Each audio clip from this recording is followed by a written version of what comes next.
ഇത് relation and ഫംഗ്ഷനിലെ വളരെ important ആയിട്ടുള്ളൊരു ടോപ്പിക്കായ 1 on 2 അല്ലെങ്കിൽ ബൈജക്റ്റീവ് അല്ലെങ്കിൽ ബൈജക്റ്റീവ് ഓർ ഇൻവേർട്ടബിൾ ആണോ, ഒരു ഫംഗ്ഷൻ ഇൻവേർട്ടബിൾ ആണോ എന്ന് കാണിക്കുന്ന ഒരു ക്വസ്റ്റ്യനാണ്.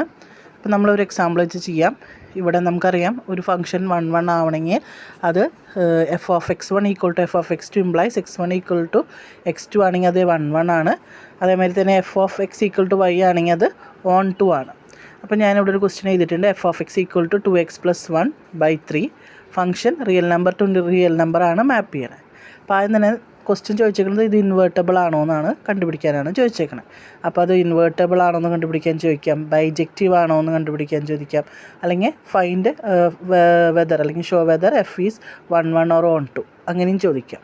എല്ലാം മൂന്നും ക്വസ്റ്റ്യൻ ആൻസർ ഒന്ന് തന്നെയാണ്, ഒരേ രീതിയിൽ തന്നെയാണ് ചെയ്യണേ. അപ്പോൾ അതിന് തന്നെ f(x1) = f(x2) implies x1 = x2 ആണെങ്കിൽ f(11) ആണ്. നമുക്ക് തന്നിരിക്കുന്ന ക്വസ്റ്റ്യനിലെ f(x)നെ എക്സിൻ്റെ സ്ഥാനത്ത് 1 എന്നും 2 എന്നും ഇട്ടിട്ട് ഈക്വേഷൻ ഇങ്ങനെ എഴുതി വെച്ചു. LHS സൈഡിലും RHS സൈഡിലും കോമൺ ആയിട്ടുള്ള ആൾക്കാരെ വെട്ടിക്കളഞ്ഞു. ഫൈനൽ ആൻസർ നമുക്ക് x1 = x2 കിട്ടി. അതുകൊണ്ട് f ഈസ് 11, ഒരു മാർക്ക് നമുക്ക് കിട്ടാം. ഇനി അടുത്ത കണ്ടീഷനാണ് on 2 ആവേണ്ട കണ്ടീഷൻ. അപ്പോൾ on 2 കണ്ടീഷൻ എന്ന് പറഞ്ഞാൽ f(x) = y എന്നാണ്. അതായത് f(x) ക്വസ്റ്റ്യനിൽ തന്നിരിക്കുന്ന f(x) 2x + 1/3 ക്വസ്റ്റ്യനിൽ തന്നിട്ടുള്ളതാണ്. അതങ്ങനെ തന്നെ എഴുതി =y എന്ന് എഴുതി. ഇനി ഈ LHS സൈഡിൽ x ആക്കി ബാക്കി എല്ലാ ടേംസിനെ അപ്പുറത്തേക്ക് കൊണ്ടുപോകണം. അപ്പോൾ 2x + 1 3 ഇങ്ങോട്ട് കൊണ്ടുപോയപ്പോൾ 3y, 2x + 1 അങ്ങോട്ട് കൊണ്ടുപോയപ്പോൾ -1, x = 3y - 1, ഈ 2നെ (2) ആക്കി.